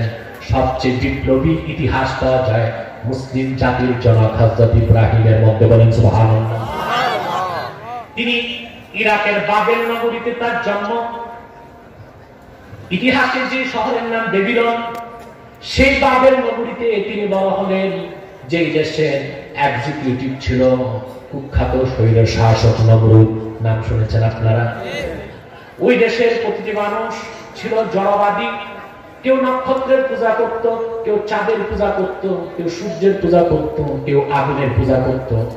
আল্লাহ পাক কোরআন কারীমে বলেন, হযরত ইব্রাহিম আলাইহিস সালাম ঈমানের পরীক্ষায় যখন উত্তীর্ণ হয়ে গেলেন, আল্লাহ পাক ডাকিয়ে বললেন, ইব্রাহিম তুমি যে ঈমান পেয়েছো, হেদায়েত পেয়েছো, আমার পক্ষ থেকে নির্দেশ, তুমি তোমার জাতি যারা মূর্তি পূজায় লিপ্ত তাদেরকে আমার তাওহীদের দাওয়াত দিয়ে দাও।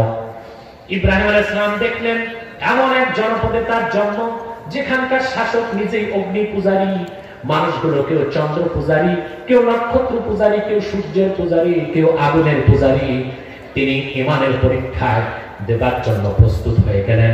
তিনি নমরুদ ও তার লোকজনের উদ্দেশ্য করে, তার আত্মীয় স্বজন, তার লোকজন, তার পিতা সবাইকে লক্ষ্য করে বললেন, তোমরা যে হাতে বানানো প্রতিমার মূর্তিগুলোর ইবাদত করো, এটার পেছনে তোমাদের কোনো যুক্তি আছে কিনা? তারা বলল, কোনো যুক্তি নাই, একটা চেতনার নামে করি, আমাদের বাপ দাদা করতো, আমরা তাদের চেতনায় সমৃদ্ধ হয়ে আমরা মূর্তির পূজা করি।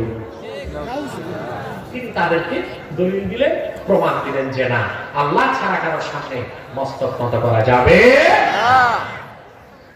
তর্কের এক পর্যায়ে হযরত ইব্রাহিম ডাইরেক্ট অ্যাকশনে চলে গেলেন। তিনি বলেন, শোনো, আমি এত বুঝলাম তোমরা বুঝলা না, আল্লাহ সূরা আম্বিয়াতে 50 থেকে 70 নম্বর আয়াতে সব কথা বলে দিয়েছেন। হযরত ইব্রাহিম বললেন, শোনো, আমার কথা তোমরা মানতে চাচ্ছ না, শোনো, তাল্লাহি লাআকিদান্না আসনামাকুম বা'দা আন তুওয়াল্লু মুদবিরিন।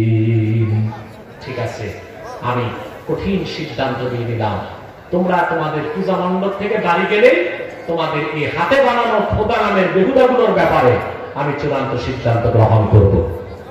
তারা সব বাড়ি চলে গেল। তিনি প্রত্যেকটি কুঠার হাতে যত প্রতিমা মূর্তি নাক কান ভেঙ্গে মাথাগুলো ভাঙ্গা মাটির সাথে মিশিয়ে দিলেন। কোরআন কারীমে আল্লাহ বলেন, ফাজালাহুম জুযাতান ইল্লা কাবীরান লাহুম লাআল্লাহুম ইলাইহি ইয়ারজিউন। তিনি সবগুলো মূর্তিকে ভেঙ্গে মাটিতে মিশিয়ে দিলেন, সবচেয়ে বড় মূর্তির নাকে কুড়ালটা বেঁধে দিলেন, যেন তার কাছে যারা জিজ্ঞেস করে যে বাড়িছে কে। এটা ছিল ইব্রাহিম আলাইহিস সালামের একটা কৌশল। পরের দিন আবার ডিস্টার্ব কি অবস্থা? আমি বলেছি যে যেখানে আছেন ওখানে ছোট জায়গা, মানুষ বেশি, সামনে দিকে প্রজেক্টর দিতে হবে না। প্রজেক্টরে মানুষ মজা পায় না, আসল রেখে নকল রেখে যায়। মানুষ তো কথাগুলো আমাদের মিডিয়াতে, টিভিতে, চ্যানেলে দেখে, মানুষের ইচ্ছে একটু সামনে থেকে দেখবে, ঠিক কিনা? আর বেশি না, 10-15 মিনিট আমি শেষ করছি ইনশাআল্লাহ, ঠিক আছে? শুনেন, একটা কথা বলি আপনাদের, আপনারা সারা রাত ওয়াজ শুনতে চান, সারা রাত ওয়াজ হয় না, আওয়াজ হয়। কি হয়? আওয়াজে লাভ নাই, ওয়াজে লাভ আছে, ঠিক কিনা? কথা বুঝতেছেন? সকালবেলা সব চলে এসেছে, আসার পর হইচই করে গেছে। আমাদের এই প্রাণপ্রিয় খোদাদের এই দুর্দশা করল কে? খোদা তো না, মানুষ যেটা বানায় ওটা খোদা না বেহুদা।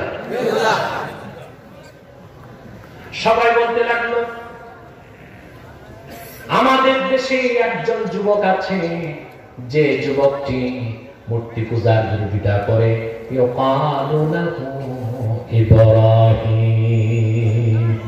যুবকটির নাম ইব্রাহিম, এই কাজটা করলে সেই করছে, ডাকু ইব্রাহিমকে, আনা বলে, ইব্রাহিম মূর্তিগুলোকে কে ভেঙেছে?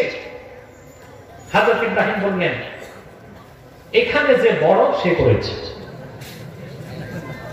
তিনি যদি বলেন আমি করি নাই, হবে মিথ্যা, আর যদি বলেন করেছি, ওনার মিশন বাকি থাকতে কাজ শেষ।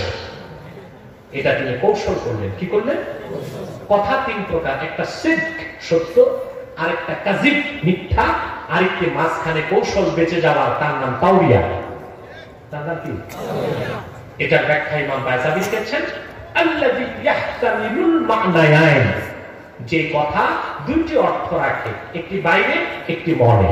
আল্লাহ এটা মানুষের জন্য জায়েজ করেছেন, মানুষ যেন বিপদে বাঁচতে পারে। এটার নাম কি? তাওরিয়া। এখানে আপনি বসে আছেন, আপনার পাশে আছে একটু দূরে আপনার বন্ধু, বন্ধুটা ওয়ারেন্ট হয়ে গেছে। কি হয়ে গেছে?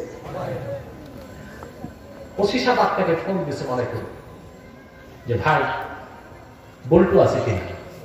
বল্টু আপনার বন্ধু, মিথ্যা মামলায় পড়ে গেছে, ওয়ারেন্ট হয়ে গেছে। আপনি যদি বলেন নাই, তবে মিথ্যা। যদি বলেন আছে, বল্টু বিপদে পড়ে।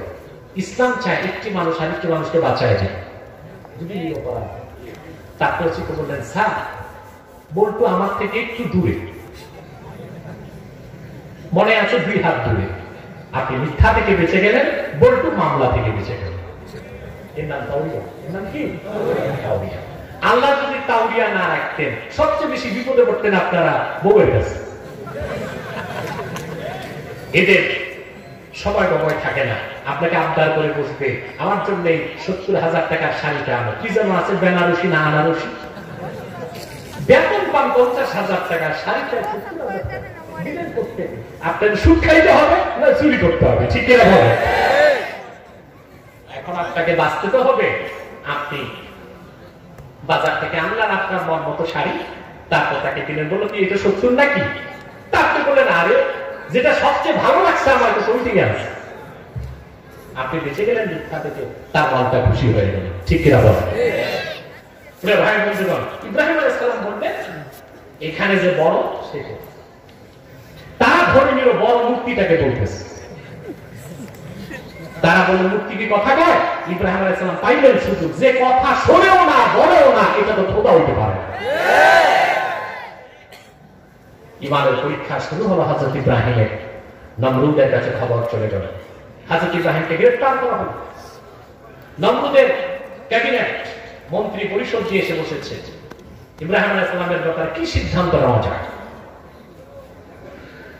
কোরআন সাক্ষী সূরা আম্বিয়া, নমরুদের মন্ত্রী পরিষদ তাকে সিদ্ধান্ত দিল, নমরুদ তাকে ইব্রাহিমকে এমন কঠিন শাস্তি দিতে হবে তার জন্য পরবর্তী মানুষের জন্য দৃষ্টান্ত হয়ে যায়। সিদ্ধান্ত কি? হাররিকুহু ওয়ানসুরু আলিহাতাকুম ইন কুনতুম ফাইলিন।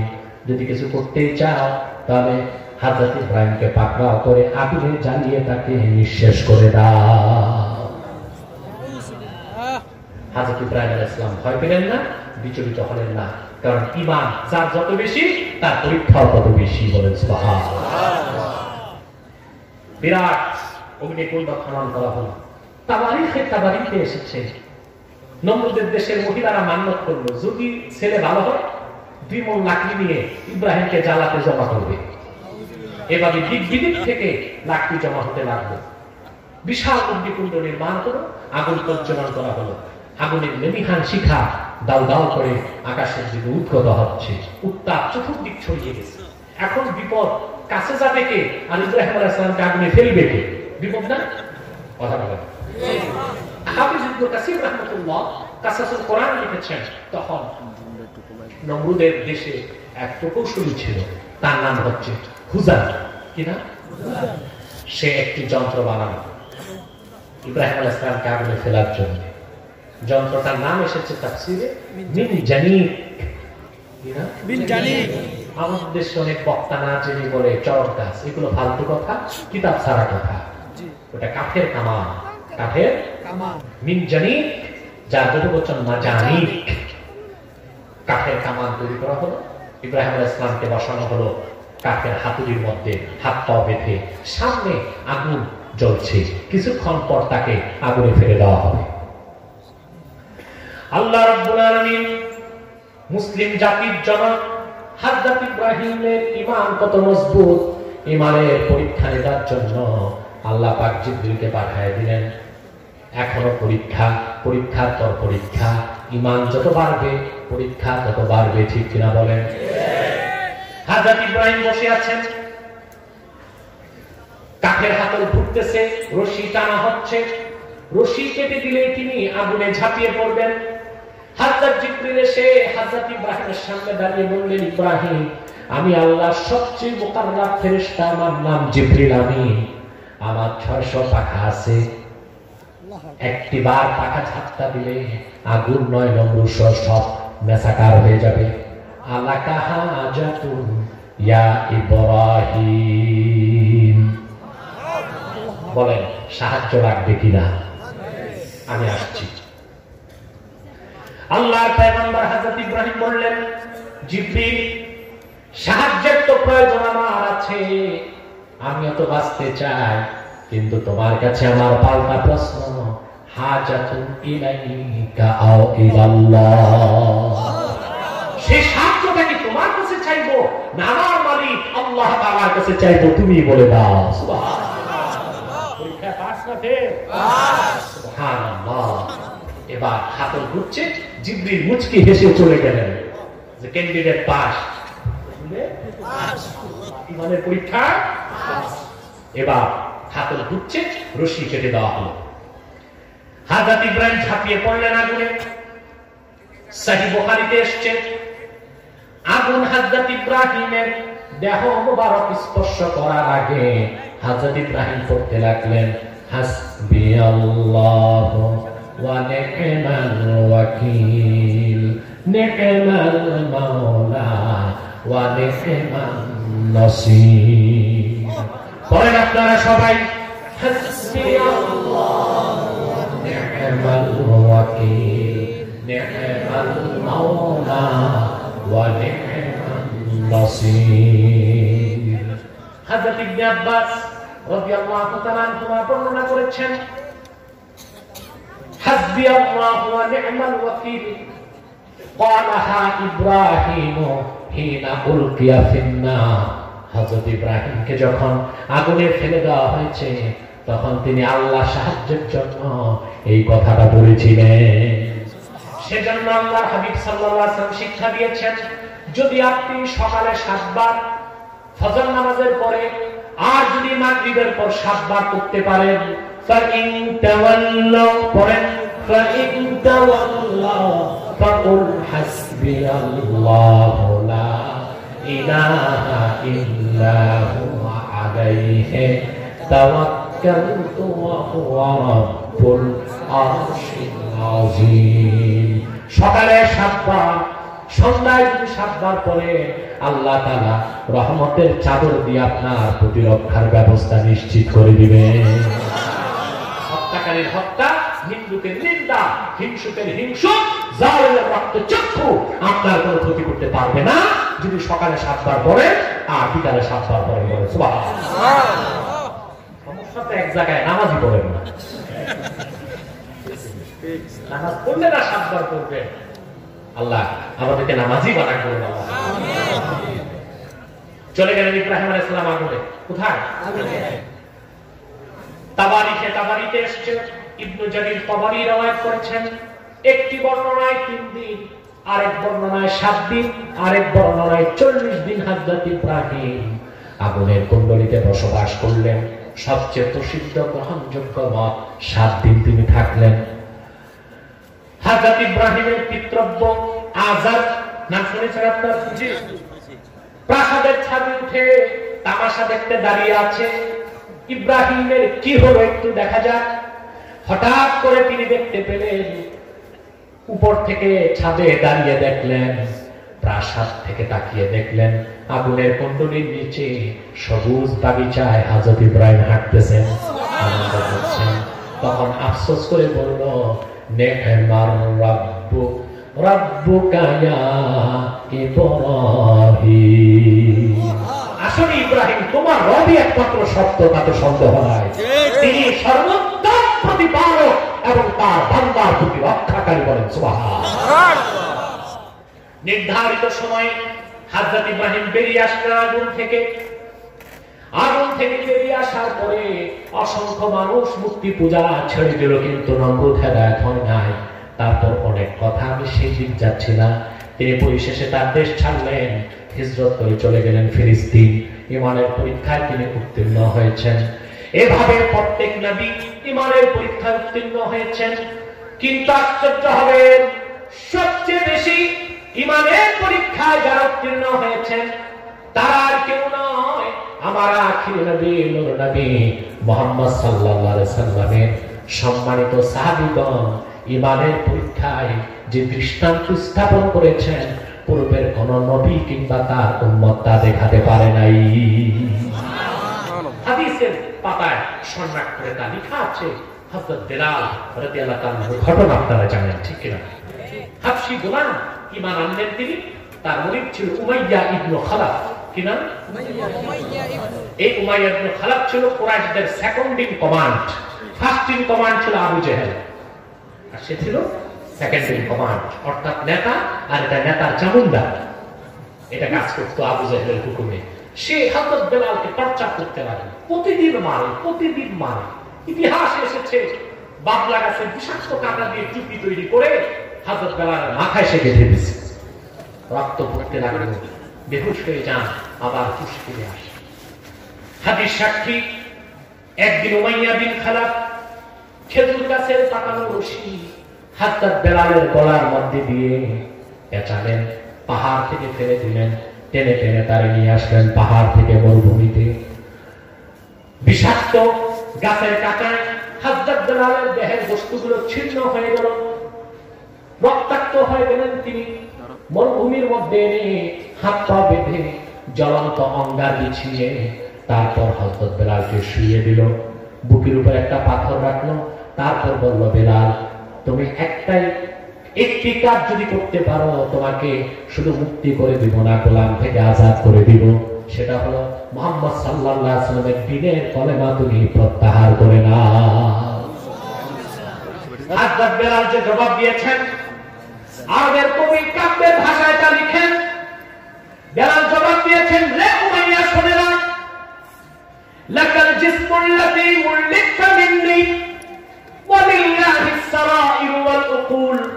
উমাইয়া, তুমি আমার দেহের মালিক, 6 দিরহাম দিয়ে আমার দেহ তুমি খরিদ করেছো, তোমার যা ইচ্ছা তা করো, আমার দেহ টুকরা টুকরা করে দাও, আগুনে ভস্ম করে দাও, আমি বাধা দিব না। কিন্তু মনের গভীরে যেখানে আল্লাহ ও তার রাসূলের ভালোবাসা রেখেছি, সেখানে হাত দেবার ক্ষমতা তুমি উমাইয়ার হয় নাই। হযরত বেলাল ঈমানের পরীক্ষায় উত্তীর্ণ হয়েছেন। হাদিস সাক্ষী, মক্কাতুল মুকাররমায় ঈমান আনার কারণে রাসূল করিম সাল্লাল্লাহু আলাইহি ওয়াসাল্লামের সাহাবীগণের মধ্যে সবচেয়ে বেশি নির্যাতিত হয়েছে একটি পরিবারের মানুষ, হযরত আম্মার রাদিয়াল্লাহু তাআলা। কি নাম? আম্মার। আপনারা ঘুমাচ্ছেন না? কে কে ঘুমান একটু হাত উঠান। কিছু মানুষ আছে তাদের ঘুম পাচ্ছে না, ঘুমালে তো হাত উঠে না, হুঁশ নাই। একটু হুঁশ জ্ঞান রাখতে হবে। আমি তো বলেছি আর কয়েক মিনিট ইনশাআল্লাহ বিষয়টি বুঝে আমরা বাড়ি যাব। কি বলেন? একটি পরিবারে 3 জন মানুষ। হযরত সুমাইয়া তার নাম মা, তিনি মা। ইয়াসের পিতা, একমাত্র সন্তান আম্মার। ইসলামের ইতিহাস সাক্ষী, আল্লাহর হাবিবের রক্ত ঝরা দিনের কালেমা পড়ার কারণে কাফেরদের হাতে নিহত প্রথম শহীদ কোন পুরুষ নয়, তিনি একজন নারী, তার নাম হযরত সুমাইয়া। কাবার চত্বরে পাথরে বর্ষণ করে আবু জেহেল হযরত সুমাইয়াকে শহীদ করে দিয়েছিল। তারই পরিচার টুকরা সন্তান হযরত আম্মার ইবনে ইয়াসির রাদিয়াল্লাহু তাআলা। প্রতিদিন আবু জেহেল ওনাকে মারে, রক্তাক্ত হয়ে যান, বেহুশ হয়ে যান, হুঁশ ফিরলে বাড়ি যান। বিরক্ত হয়ে কুখ্যাত আবু জাহেল হযরত উমাইয়ার শরীরে আগুন ধরিয়ে দিল। জীবন্ত একটি মানুষ হযরত আম্মার রাদিয়াল্লাহু তাআলা আগুন নিয়ে মরুভূমির মধ্যে জীবন বাঁচাবার জন্য দৌড়াচ্ছেন। দাও দাও করে আগুন জ্বলছে। আবু জাহেলের ভয়তে কোনো মানুষ পানি নিয়ে তার কাছে যায় না। খবরটা চলে গেল রাহমাতুল লিল আলামিন সাল্লাল্লাহু আলাইহি ওয়াসাল্লামের কানে। আল্লাহর হাবিব দেরি করলেন না, দৌড়িয়ে বেরিয়ে আসলেন। হযরত আম্মার মরুভূমিতে দৌড়াচ্ছেন।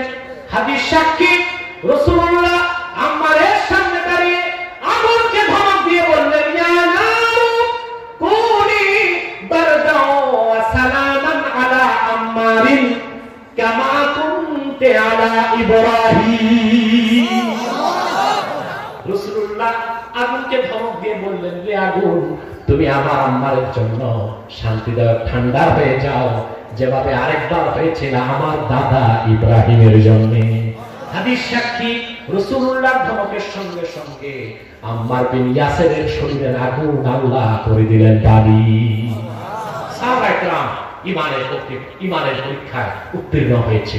আমাদেরকে ইমানের পরীক্ষায় উত্তীর্ণ হতে হবে।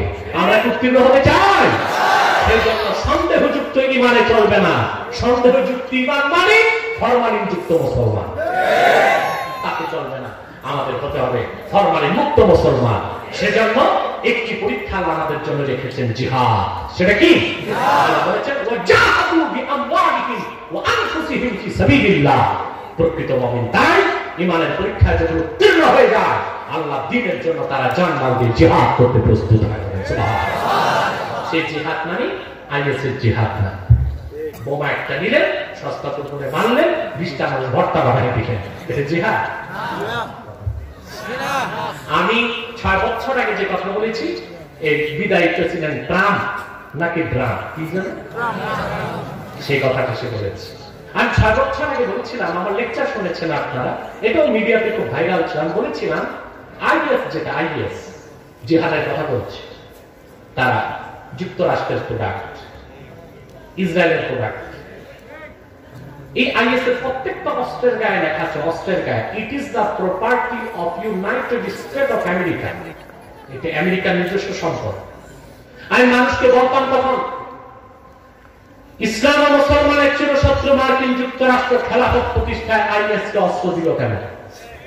তাতে তো বোঝা যায় ডাল में कुछ काला है, कबाब में हड्डी है। আমি বলতাম, এখনো বলছি, খেলাফত প্রতিষ্ঠান নামে আইএস সশস্ত্র হামলা করেছে বাগদাদে, ফিলিস্তিনে, সিরিয়াতে, আফগানে, কিন্তু ইসলামের চিরশত্রু অবৈধ জামাত রাষ্ট্র ইসরায়েলে কেন হামলা করে না? এখন তো বোঝা যায় আইএস ইসলামের পক্ষে শক্তি নয়। তাদের কার্যক্রম দেখে কোরআন হাদিসের সশস্ত্র জিহাদকে অস্বীকার করার কোনো সুযোগ নাই। আমার ভাইয়েরা, মানবতার কল্যাণে, দিন প্রতিষ্ঠার ক্ষেত্রে, শিরক কুফর নির্মূলে, মা বোনদের ইজ্জত রক্ষায়, এমনকি মুসলিম রাষ্ট্রের স্বাধীনতা রক্ষায় সশস্ত্র জিহাদকে আল্লাহ ফরজ করেছেন 4000 বছর আগে। কিয়ামত তক ফরজ থাকবে, ঠিক কিনা বলেন? ইসলামের মহান স্বার্থে, মানবতার স্বার্থে, মুসলমানের স্বার্থ রক্ষায় জানমাল দিয়ে আপনাকে দিনের পথে কাজ করতে হবে, ঠিক কিনা বলেন? যারা বলেন জিহাদটা আমাদের দেশের বুদ্ধিজীবীরা বুঝে না, আমি বুঝাই দিচ্ছি। আপনি এখান থেকে যাচ্ছেন, জিহাদ আর সন্ত্রাস এক নয়, এক। আপনি এখান থেকে যাচ্ছেন, সস্তাপুর মোড়ে গেছেন, রাত বাজে 2টা, এলাকায় কিছু ভালো মানুষ আছে, দিনে বেরোয়, ওনারা রাতে বেরোয়। ওনারা দরবেশ টাইপের মানুষ, দিনে ওনাদের দেখা যায় হুতুম পেঁচা আর বাবুরের মতো রাত 12টার পর বেরোয়। এই মোড়ে সেই মোড়ে আপনার পোটলা পাটনি নিয়ে চলে, বুঝেন তো কিসের পোটলা? এইরকম এক এলাকা সোনার ছেলে আপনাকে ধরে প্যাক ফেলে, আপনার পকেট ছিল 1 লাখ টাকা, এটা নিয়ে গেছে। কোন রকম আপনি ঢাকা মেডিকেল গেলেন, বেঁচে গেলেন। আমাদের দেশের যে চিকিৎসক, তারা অনেক সময় ঘুমে ঘুমে অপারেশন করে।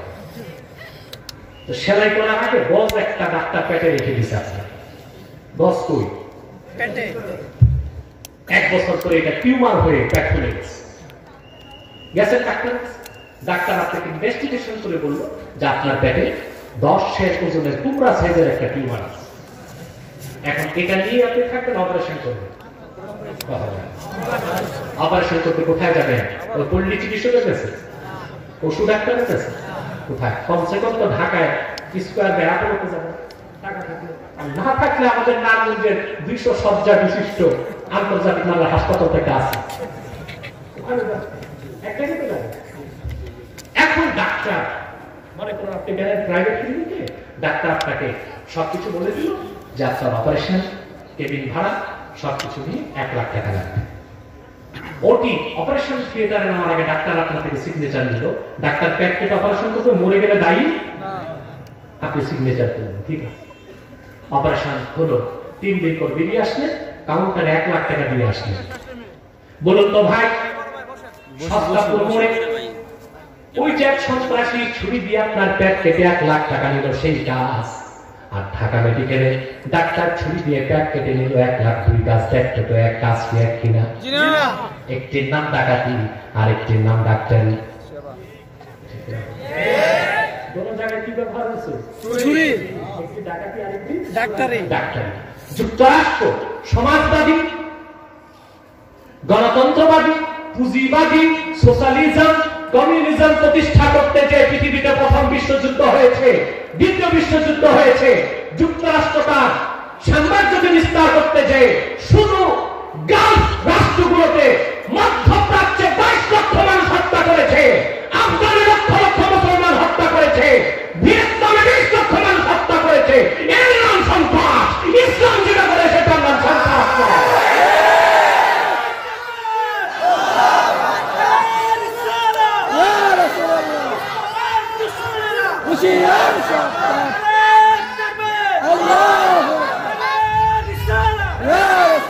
আমার ভাইরা, তাহলে সশস্ত্র জিহাদ স্বীকার করার কোন সুযোগ নাই। মুমিন ঈমানের পরীক্ষা দেওয়ার জন্য জানমাল নিয়ে জিহাদ করতে হবে, ঠিক কিনা বলেন? সেই ঈমানের পরীক্ষার জন্য আপনারা প্রস্তুত আছেন না নাই? তবে সেটা আইএসের তরিকায় না কোরআন হাদিসের তরিকায়, ঠিক কিনা বলেন? দেখেন, জিহাদটা আমি সহজে বুঝাই। এই যে স্বাধীন বাংলাদেশ, আমরা এটা পছন্দ করি না, ভালোবাসি না? আমাদের দেশ বাংলাদেশ। এই যে আমেরিকাতে থাকে মানুষ, কানাডাতে থাকে, ঘুরে ফিরে আবার বাংলাদেশে আসে, ঠিক কিনা? এত first world, first class lifestyle ভালো লাগে না। বাংলাদেশের আতপ চালের ভাত, সোনা মুগের ডাল, টাকি মাছের বট, এইটা করেছে। বাংলাদেশ থেকে নিয়ে ওরা সত্যি খায় আমেরিকাতে, কানাডাতে, জানেন আপনারা? তারপরে আরো যত আজে বাজে জিনিস আছে সেগুলো খায়, দেশের টানে, দেশের মায়া। কথা বুঝতেছেন? আমরা বাংলাদেশকে ভালোবাসি, পছন্দ করি। বাংলাদেশকে শুধু পছন্দ তাই করবে না স্বাধীন রাষ্ট্র হিসেবে যার নিকৃষ্ট চরিত্রের কমি না।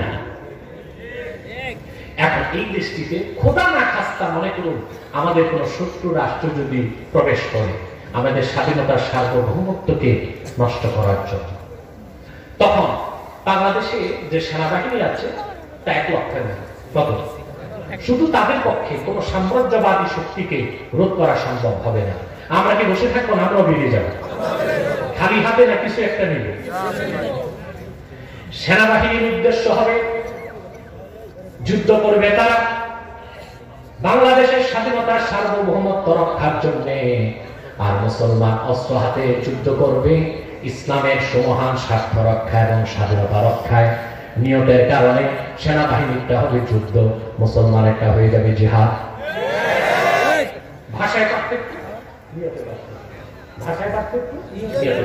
আপনি জানেন মাতৃভূমি রক্ষার জিহাদের মূল্য কত বেশি? ইসলাম ফরজ করেছে নারীর উপর নামাজ, কিন্তু ঘরে মসজিদে আসা যাবে না, ঠিক কিনা বলেন?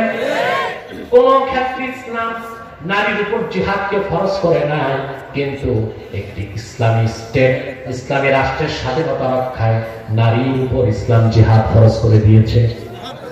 ইসলামী আইন শাস্ত্রের প্রখ্যাত কিতাব হেদায়াত, 4th খণ্ড, কিতাবুস সিয়াম, আমার যতটুকু মনে পড়ে 529 পৃষ্ঠা হবে। আমি পড়েছি প্রায় তো 17-18 বছর আগে, এখন তো মনে থাকার কথা না, কিন্তু আমি বাক্যটা মুখস্থ আছে, আমি শোনাই দিচ্ছি আপনাদেরকে। হেদায়েতে এসেছে ইসলামী আইন শাস্ত্রের সবচেয়ে প্রসিদ্ধ কিতাব, সেখানে এসেছে ওয়া ইন হাজামাল আদুবু আলা বালদাতিন তাখরুজুল মারআতু বিগাইরি ইযনি যাওজিহা ওয়াল আমাতু বিগাইরি ইযনি মাওলাহা। কোন মুসলিম স্বাধীন রাষ্ট্রে যদি অমুসলিম শক্তি প্রবেশ করে, সে দেশের মহিলাদের উপর ফরজ হয়ে যাবে স্বামীর অনুমতি ছাড়া জিহাদে বেরিয়ে যাবে, মনিবের অনুমতি ছাড়া জিহাদে বেরিয়ে যাবে। অতএব ঈমানের পরীক্ষায় উত্তীর্ণ হতে হলে জিহাদের প্রস্তুতি আমাদের থাকতে হবে, ঠিক কিনা বলে? আমরা এতক্ষণ ঈমানের কথা বলেছি, কিসের কথা? এখন ঈমান বুঝলেন, তাই ইসলাম কোনটা? প্রশ্ন আসে না? কথা বলে না। আমি 1 মিনিট 2 মিনিটে বুঝাই দিচ্ছি ইসলাম কি। আমার ভাইরা, আল্লাহ পাক বলেছেন আল্লাযীনা ইউমিনুনা বিল গায়বি ওয়া ইউকিমুনাস সালাহ, যারা বিশ্বাস স্থাপন করে গায়বের উপর, অতঃপর 5 ওয়াক্ত নামাজ আদায় করে। এই যে ঈমান, ঈমান আনলে আপনি মুমিন, তারপরে আপনি যখন আনুগত্য স্বীকার করবেন তার নাম ইসলাম, আপনি মুসলিম। আপনি কি মুসলিম? আমাদের দেশে একটা কথা আমরা শুনি, বলা হয় ইসলাম অর্থ শান্তি। কি বলা হয়? শান্তি বলা হয় না? কথাটা এমন না। কোন তাফসীর, কোন হাদিস, কোন আরবি ব্যাকরণের লুগাতে এই অর্থ করা হয় না। তাহলে ইসলাম অর্থ কি? প্রশ্ন আসে না? ইমাম ফখরুদ্দিন রাজি রাহমাতুল্লাহি আলাইহি তাফসীরুল কবির দ্বিতীয় খণ্ড 245 পৃষ্ঠায় ইসলাম শব্দের ব্যাখ্যায় লিখেছেন, ওয়া আসলুহু মিনাস সিলমি হুয়াল ইনকিয়াদুজ যাহির মা শারতে ইনকিয়াদুল বাতিন। কালেমা মুখে স্বীকার করার পরে, অন্তরে বিশ্বাস করার পরে আল্লাহ ও তার রাসূলের আনুগত্যের সামনে মাথা নত করার নাম হলো ইসলাম। তাহলে ইসলাম অর্থ আনুগত্য, ইসলাম অর্থ আত্মসমর্পণ।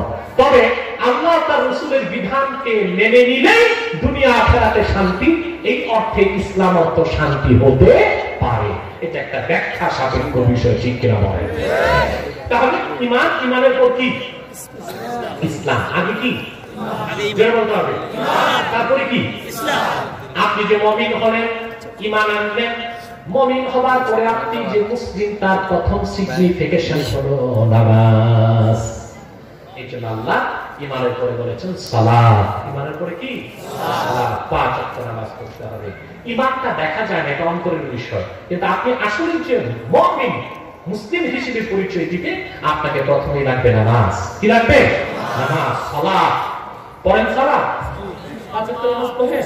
আমাদের দেশে অধিকাংশ ওয়াজ কমিটি নামাজ পড়ে না, ঠিক কিনা?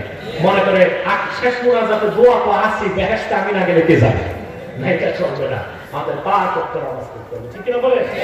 ঈমান এনে মুমিন, নামাজ পড়ে মুসলিম, ঠিক কিনা বলে? নামাজ পড়ে কি? মুসলিম। আজকে নামাজের ব্যাপারে আর কিছু বলবো না। 5 ওয়াক্ত নামাজ পড়তেই হবে। যার নামাজ নাই তাকে আমরা কাফের বলতে পারি না, তবে তাকে মুসলিম বলার কোনো সুযোগও নাই। অর্থাৎ সে কোন রকম মুসলিম, প্যারালাইজড মুসলিম। এটা কি? প্যারালাইজড মুসলিম। মনে করে এখানে তিনটা লোক, কয়টা লোক? তিনটা লোক শুয়ে আছে। একজন জীবিত সুস্থ, মাঝখানে একজন প্যারালাইজড, আর একজন মরা লাশ। তিনটা কি মানুষ? পার্থক্য কি? একজন জীবিত সুস্থ, আরেকটা মৃত লাশ, মাঝখানে একটা প্যারালাইজড রোগী। ওইটাকে জিন্দাও বলা যায় না, মরাও বলা যায় না, মরতেও তার বাকি নাই, শুধু ফুসফুসটা আছে, ঠিক কিনা বলেন? যার ঈমানের সাথে নামাজ আছে সে জীবিত সুস্থ, যার ঈমান আছে নামাজ নাই সে প্যারালাইজড রোগীর মতো, আর যার ঈমান নাই সে মরা লাশের মতো। এখন কি মরা লাশ হবেন, না পক্ষাঘাতগ্রস্ত রোগী হবেন, না সুস্থ মুসলমান হবেন? নামাজ পড়বেন, কবুল করুন, আল্লাহ মঞ্জুর করুন, বলুন আল্লাহ। এরপরে আল্লাহ পাক দিলেন ওয়া মিম্মা রাযাকনাহুম ইউনফিকুন আই মিম্মা আ'তাইনাহুম ইয়াতাসাদদাকুন। অতঃপর আমি আল্লাহ তাদেরকে যা দান করেছি তার থেকে তারা খরচ করে। কি করে? আপনারা খরচ করেন? কথা বলেন, করেন? এই খরচ করার কতগুলো খাত আছে। একটা হচ্ছে আপনি যদি ধনী হন, যাকাত দিবেন, এই খরচটা ফরজ। এটা কি? আপনি যদি মান্নাত করেন, সেটা হলো ওয়াজিব। আপনি ফিতরা দিবেন, সেই খরচটা ওয়াজিব। কিন্তু সারা জীবন আরেকটি খরচ আল্লাহ রেখেছেন, যে কোনো অভাবগ্রস্তের অভাব পূরণ করা, অসুস্থকে স্বাস্থ্য সেবা দেওয়া, পড়তে পারে না তার বই কিনে দেওয়া, তারপরে যার বাসস্থান নাই তার বাসস্থান করে দেওয়া, যে বিয়ে হচ্ছে না দারিদ্রতার অভিশাপে কিংবা যৌতুকের অভিশাপে তার বিয়ের ব্যবস্থা করে দেওয়া। এই সব খরচ যদি আল্লাহর খুশির জন্য হয়, সব ইনফাক ফি সাবিলিল্লাহ, আল্লাহর পথে জিহাদ করার সওয়াব আল্লাহ দিয়ে দিবেন, খরচ করার সওয়াব আল্লাহ দিয়ে দিবেন। বলেন সুবহানাল্লাহ। এখন বলবো ভাইরা, রমজানে আপনি যে যাকাত দিবেন এটা তো ফরজ, আপনাকে দিতেই হবে, নতুবা পানিশমেন্ট আছে, ঠিক কি না? ফিতরা আপনাকে দিতেই হবে, নতুবা পানিশমেন্ট আছে। কিন্তু আপনি যে নফল খরচ করবেন, অভাবগ্রস্ত মানুষের অভাব পূরণ করবেন, অসুস্থকে চিকিৎসা সেবা দিবেন, বিয়ে যার হয় না তার বিয়ে দিবেন, বাড়ি নাই ঘর নাই তার ঘর বাড়ি করে দিবেন, তাহলে অবশ্যই মনে রাখবেন আল্লাহর পক্ষ থেকে আপনার জন্য বরাদ্দ হবে আজরুল আযীম। এই যে নকল দান খয়রাত, এটার মর্যাদা অনেক বেশি। সুবহানাল্লাহ, সুবহানাল্লাহ। ইসলাম এটাকে কতটুকু গুরুত্ব দিয়েছে আপনি জানেন?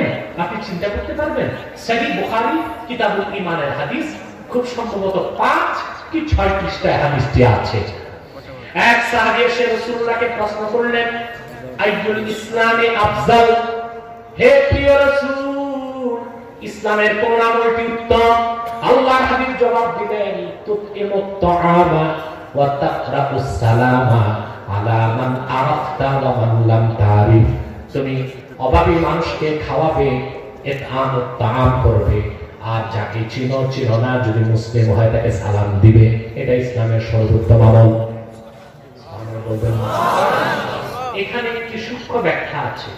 আল্লাহ রাসূল সাল্লাল্লাহু আলাইহি ওয়াসাল্লাম বলেছেন, তুতইমুত তাআম, আরবিতে খাওয়াকে বলে আকালা ইয়াকুলু আকলুন, আর খাওয়ানে কই বাবি আর থেকে আসে আকালা ইউকিলু, খাওয়ানো। কিন্তু রাসূল করিম সাল্লাল্লাহু আলাইহি ওয়াসাল্লাম এটা বলতে পারতেন তুতইমুত তাআম, বলতে পারতেন না তুমি মানুষকে খাওয়াবে, এটা বলেন নাই। হুজুর পুরো সাল্লাল্লাহু আলাইহি ওয়াসাল্লাম বলেছেন তুতইমুত তাআম। এই যে ইতআমুত তাআম, এটা শুধু ভাত খাওয়ানো না, যা যা প্রয়োজন তা মিটানো দেওয়া হলো ইতআমুত তাআম বলে। সুবহানাল্লাহ। যেটা জাতিসংঘ তার চার্টার, তার সনদে অন্তর্ভুক্ত করেছে। এই যে 1947 সালের পরে মানুষের মৌলিক চাহিদা 5টা, বাসস্থান, শিক্ষা, চিকিৎসা, খাদ্য, বস্ত্র, কয়টা? জাতিসংঘ তাদের সনদে মানুষের মৌলিক চাহিদার কথা বলেছে মাত্র 70 বছর আগে, আর বিশ্ব মানবতার মুক্তির দূত মুহাম্মদ সাল্লাল্লাহু আলাইহি ওয়াসাল্লাম বলেছেন 1500 বছর আগে। একজন পরিপূর্ণ মুসলিমের সবচেয়ে উত্তম আমল তুতইমুত তাআম। তার মানে যার খাদ্য নাই তারে খাদ্য দেওয়া, যার বস্ত্র নাই তারে বস্ত্র দেওয়া, যার চিকিৎসা নাই তারে ঔষধ দেওয়া, যার পড়াশোনা করতে পারে না তারে বই কিনে দেওয়া, যার বিয়ে হয় না তার বিয়ের ব্যবস্থা করে দেওয়া। সুবহানাল্লাহ বলবেন। ইসলাম ধর্ম নয়, ধর্ম বললে ছোট হয়। ইসলাম হলো সর্বোত্তম মানবিক জীবন বিধান। সুবহানাল্লাহ। ইসলাম কি? জীবন বিধান, সর্বোত্তম মানবিক জীবন বিধান হলো ইসলাম বলে। সুবহানাল্লাহ। যা মানুষের ব্যক্তি জীবন, সমাজ জীবন, রাষ্ট্র জীবন নয়, শুধু বৈশ্বিক সমস্যার সমাধান দিতে পারে একমাত্র আল্লাহর কোরআন, দিতে পারে সুন্নাহ, দিতে পারে দ্বীন ইসলাম। ঠিক কিনা বলেন? মানুষকে খাওয়াবেন? জি ইনশাআল্লাহ। শুধু খাওয়াবেন না, যার যেটা দরকার ওটা দিবেন। আপনি জানেন হাদিসের নির্দেশ কি? আল্লাহ হাবিব বলেছেন, আমার প্রত্যেক উম্মতের আশেপাশে 40 ঘর তার প্রতিবেশী। সুবহানাল্লাহ বলবেন না? কয় ঘর? 40 ঘর। কয় ঘর? প্রত্যেক মুমিনের 40 ঘর তার প্রতিবেশী। রাসূলুল্লাহ সাল্লাল্লাহু আলাইহি ওয়াসাল্লাম বলেছেন, আমার কোন ধনী উম্মতের প্রতিবেশী 40 ঘরের কেউ যদি অভুক্ত ঘুমায়, সে আমার উম্মত থাকে না, খারিজ হয়ে যায়। তাহলে অবশ্যই 40 ঘর আপনাকে দেখতে হবে। ঠিক কিনা বলেন? আচ্ছা ঠিক আছে, কয় ঘর দেখবেন? 40 ঘর আপনাদের দেখতে হবে। সেজন্য আমাদের সমাজটা যদি মসজিদ কেন্দ্রিক হয়, তাহলে আমাদের সামাজিক উন্নয়নের বিকাশ ঘটবে। ঠিক কিনা বলেন?